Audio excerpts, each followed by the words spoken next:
हाल है। राहुल गांधी भी हिंदू और हिंदुत्व की परिभाषा बताते हैं। वो कहते हैं ये तो हिंदुत्ववादी हैं। आपको अभी झापड़ मारने लगेंगे, आप हमसे बात करो, मैं बात करूंगा, माइक उठाकर आपका फेंक दूंगा, आपका कैमरा फोड़ दूंगा। कहता हूं किस मुसलमान का उन्होंने दाढ़ी पकड़ा, कहां पर दंगे हुए, किस मुसलमानों की प्रताड़ना हुई, कौन सा मुसलमान पलायन किया, कौन से मुसलमान काटे गए, मारे गए, भगाए गए। लेकिन अखिलेश उद्दीन जी के सरकार में, कैराना में हिंदू पलायन किया।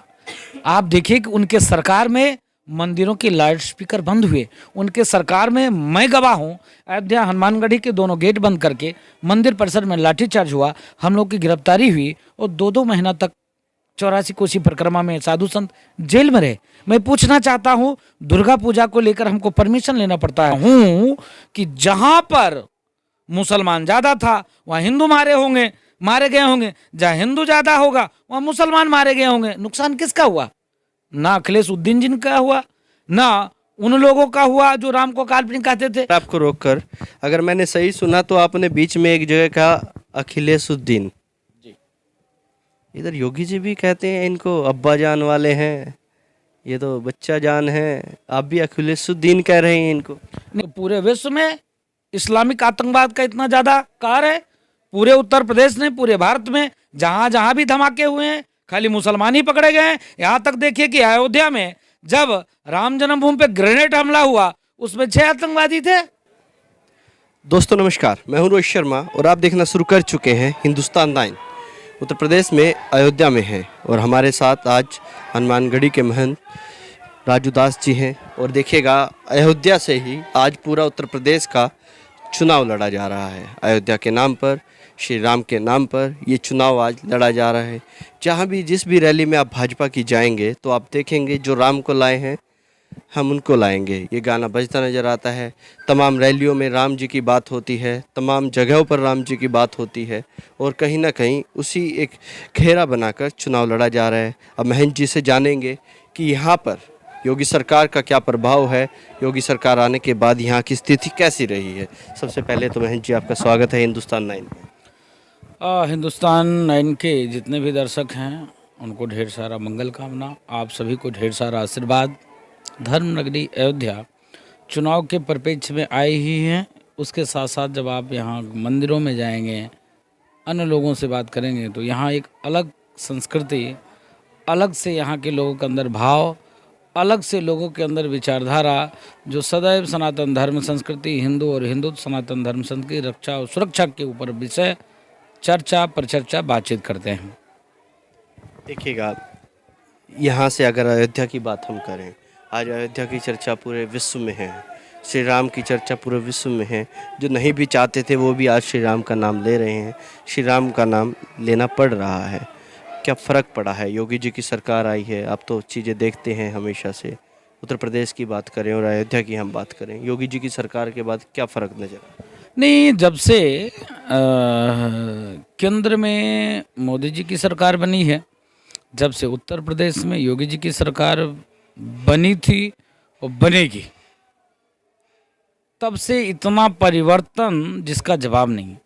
जो लोग राम को काल्पनिक कहते थे, जो लोग हिंदू देवी देवताओं का अपमान करते थे, जो लोग हमको बोको हरम, ISI और भगवा आतंकवादी से जोड़ते थे, जो लोग अयोध्या में निहत्थे राम भक्तों के ऊपर गोली चलाते थे, जो लोग कहते थे मेरे नानी को बहुत तकलीफ हो रही है, ऐसे लोगों के अंदर कैसी परिवर्तन आ गया कि आज अयोध्या आकर पहले दर्शन पूजन करना पड़ा है।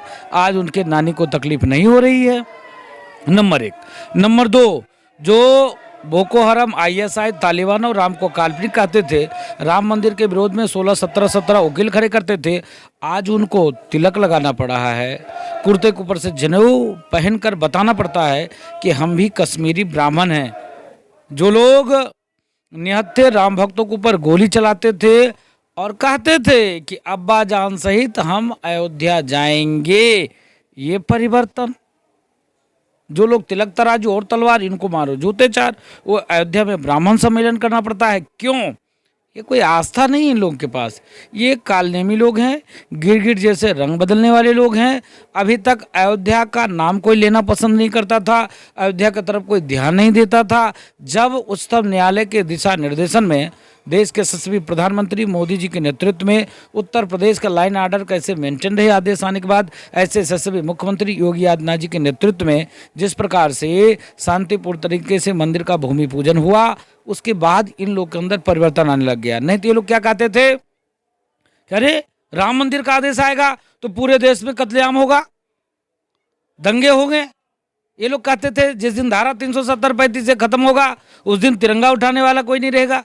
आज तिरंगा उठाने वाला भी लोग हैं, वंदे मातरम जय श्री राम कहने वाले भी लोग हैं।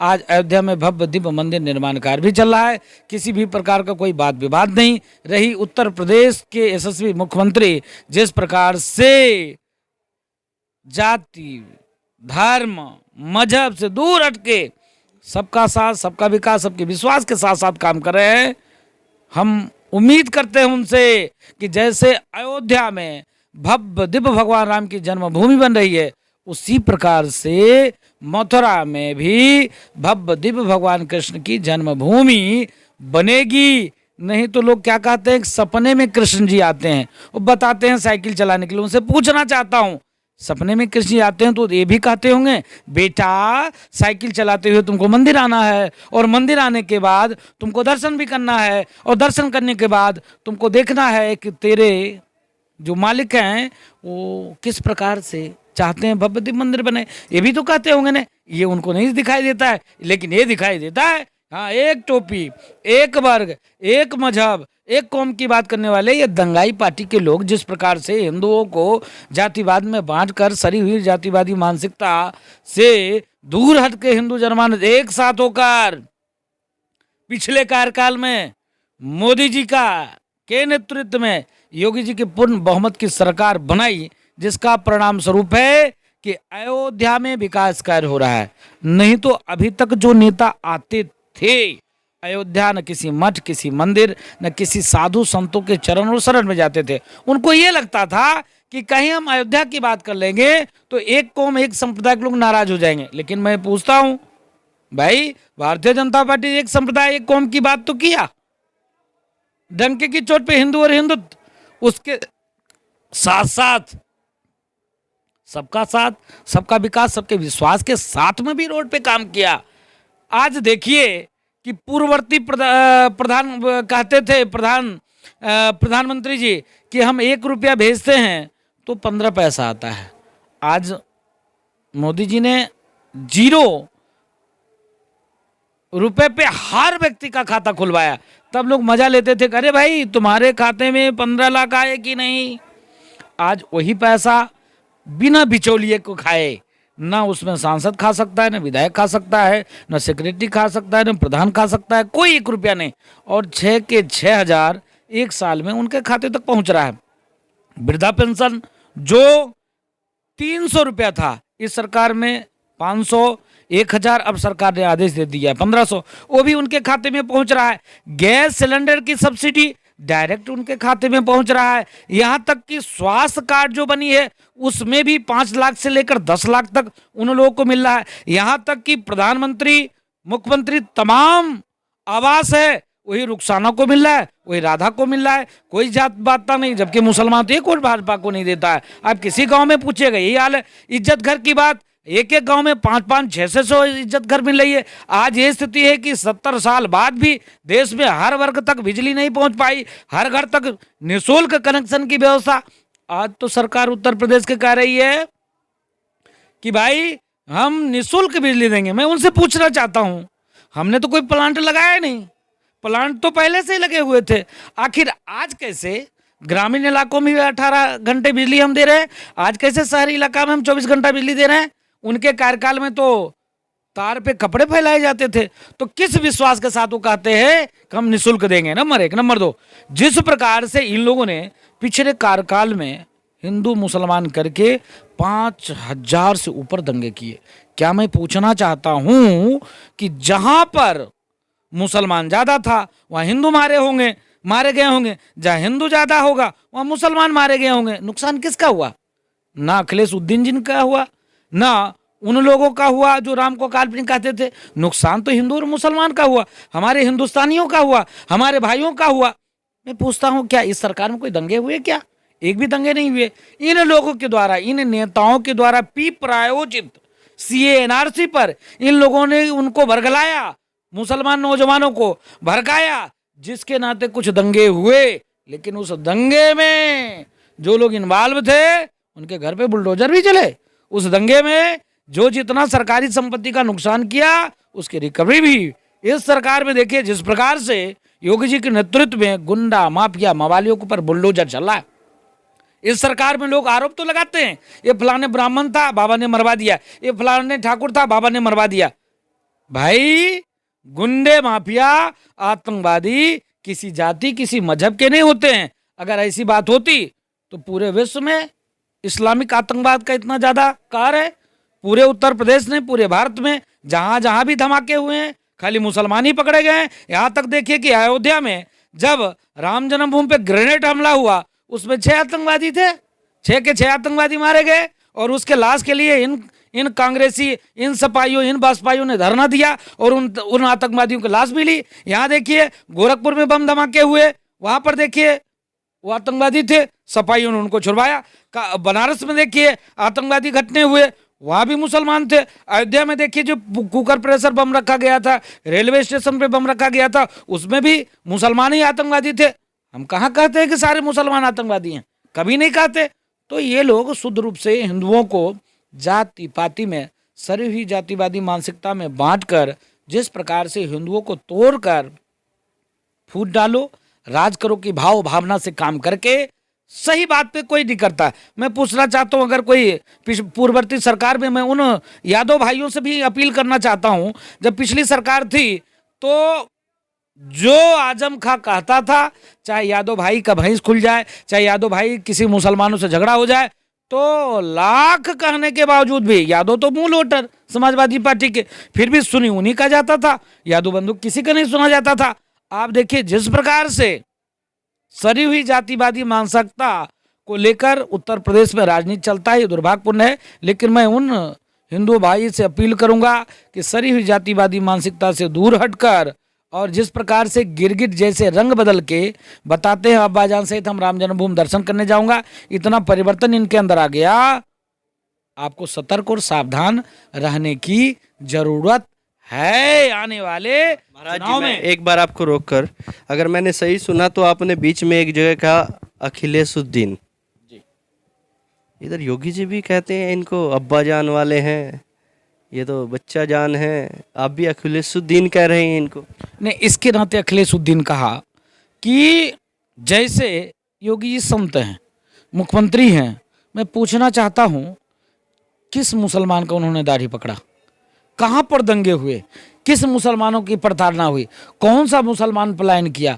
कौन से मुसलमान काटे गए, मारे गए, भगाए गए? लेकिन अखिलेशुद्दीन जी के सरकार में, कैराना में हिंदू पलायन किया। आप देखिए कि उनके सरकार में मंदिरों के लाउड स्पीकर बंद हुए। उनके सरकार में मैं गवाह हूं, अयोध्या हनुमानगढ़ी के दोनों गेट बंद करके मंदिर परिसर में लाठीचार्ज हुआ, हम लोग की गिरफ्तारी हुई और 2-2 महीना तक 84 कोसी परिक्रमा में साधु संत जेल में रहे।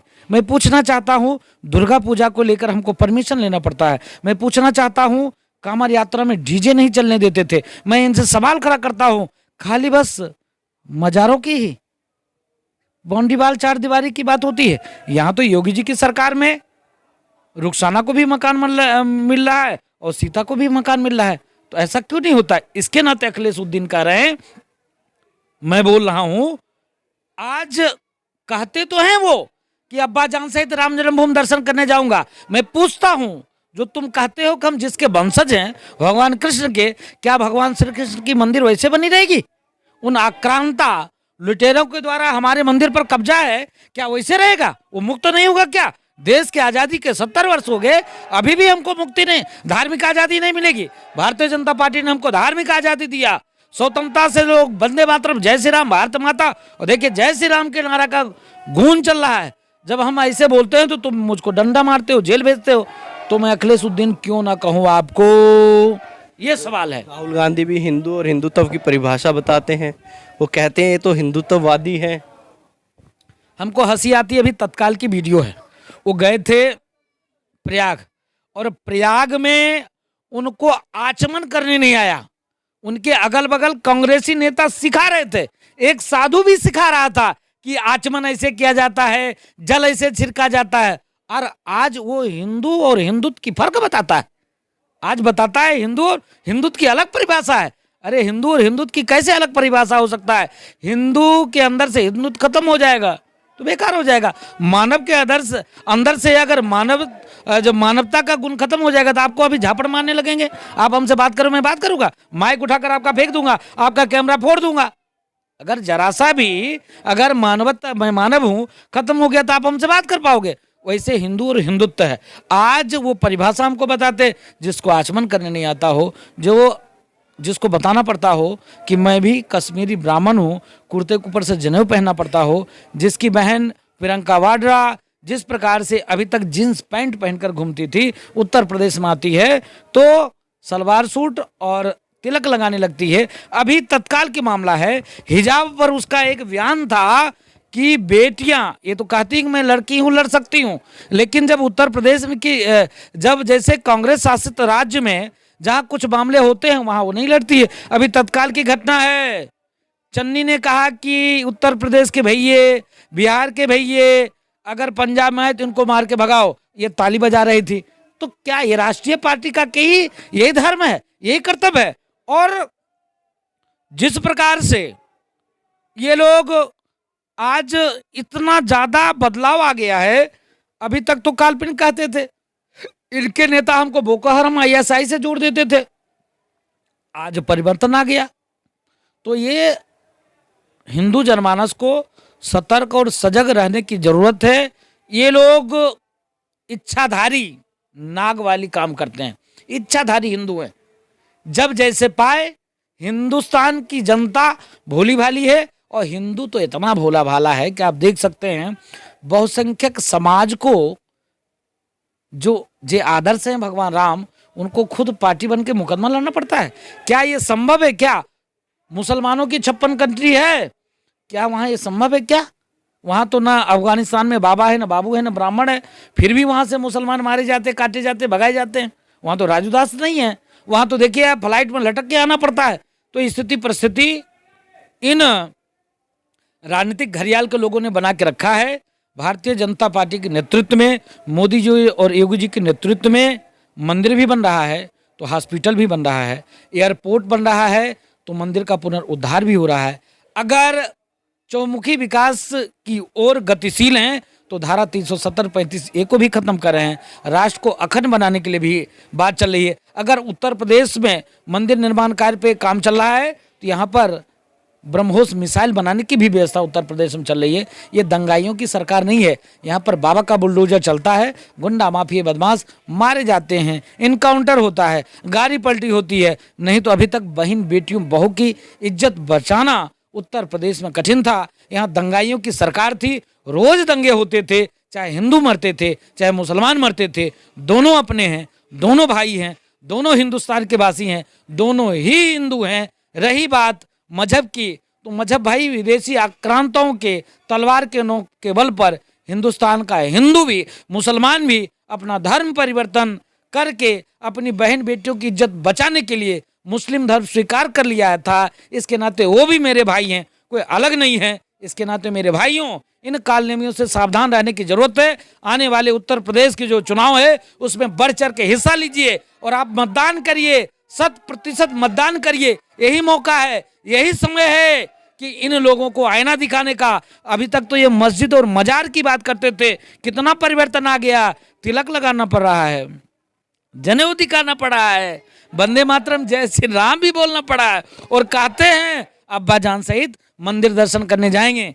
अभी आपकी आंख नहीं खुली क्या? अभी आप सतर्क नहीं हो सकते क्या? तो समझने की बात है, इन कालनेमियों से आप सावधान होइए। जो सबका साथ, सबका विकास और जो सबके लिए काम करता है उसका सहयोग करिए, इसके लिए आप मतदान करिए, ये अपील है। धन्यवाद। देखिए महंत जी से हम बातचीत कर रहे थे और कहीं ना कहीं अखिलेश को एक नया नाम दे दिया है और विपक्ष के लोगों को कालनेमी से तुलना कर दी है और लोगों से कहीं ना कहीं आह्वान भी किया है ज़्यादा से ज़्यादा संख्या में मतदान कीजिए और दोबारा से यही सरकार देखिए। अब तक के लिए इतना ही। मैं हूं रोहित शर्मा, आप देख रहे हैं हिंदुस्तान 9। जय श्री राम।